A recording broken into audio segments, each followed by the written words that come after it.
ఇది 4 నెంబర్ అన్నట్టు.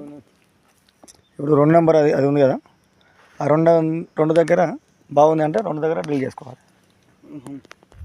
4 దగ్గర బాగుందంటే 4 దగ్గర డ్రిల్ చేసుకోవాలి.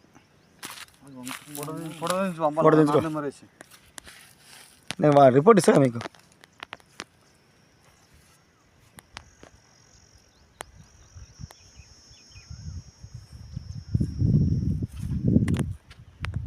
ముడతలు పడుతుంటాయి ఒకసారి. మరి వానకాలం మంచి బోరు పోస్తుందా ఫుల్గా? పోతుందా?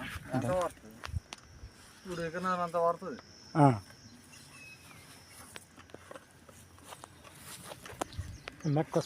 పడుకో తమ్ముడు అన్న 2 నక్కులు పట్టుకో.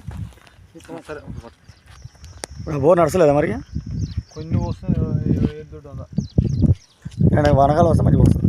వానకాలం వస్తే వస్తుంది. కూడిందని చిన్న మోటార్ వేసిన అలా 2 పట్టుకో. మూలలు దొరికాయి. ఒక్కోసారి పోతుంటారు రైతులు, ఎందుకంటే జియాలిసినట్టు కోపం రైతులకి. బోర్లు ఫెయిల్ చేస్తుంటారు కదా. వీరవెల్లి గ్రామంలో యాదాద్రి భువనగిరి జిల్లా రైతు పొలంలో సర్వే చేస్తున్నారు. వాళ్ళకి బోర్ ఉంది ఒకటి ఆల్రెడీ, ఇసుక నేల అయింది. అయితే వాళ్ళకి వానకాలం నీళ్ళు పోస్తుంది, కానీ ఇప్పుడు తక్కువ పోస్తుంది. వాళ్ళు టమాటా, మామూలు కూరగాయలు, వరి చేసుకుంటారు. ఇప్పుడు నీళ్ళు పోస్తలేవు. అదే మళ్ళీ దాంట్లో ఫ్రెషింగ్ చేద్దామని అనుకోరంట, కానీ 100 ఫీట్ల వరకు అంత ఇసుక ఉంది, కూలిపోతుందని చెప్పి అనడం వలన కేసింగ్ ఎక్కువ వేసే బదులు బోర్ వేసుకుంటే అయిపోతుంది అని చెప్పి ఎవరు సలహా ఇచ్చారు.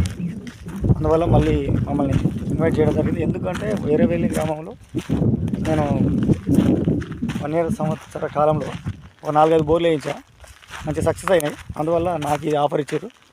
మళ్ళీ రైతు పొలంలో కూడా సక్సెస్ చేయాలనే ఆలోచనతో సర్వే చేస్తున్నా.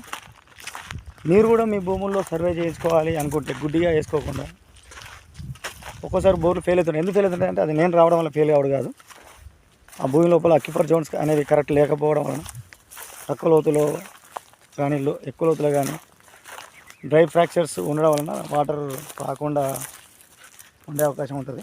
ఎక్కడ పెట్టినా గుర్తు మనం ఇలా మ్యాపింగ్ చేసి ఫస్ట్ పాయింట్స్ గుర్తిస్తాం. గుర్తించిన తర్వాత అక్కడ వెళ్ళి పాయింట్ చెక్ చేస్తాం. అలా నా వీడియో చూస్తారు కదా, మీరు చూడండి.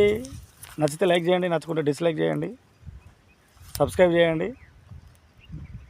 ఈ బోర్ సక్సెస్ అయిన తర్వాత మళ్ళీ షార్ట్ పెడతాను. For more videos please subscribe my channel. నచ్చితే, నచ్చకుంటే వద్దు. Thank you.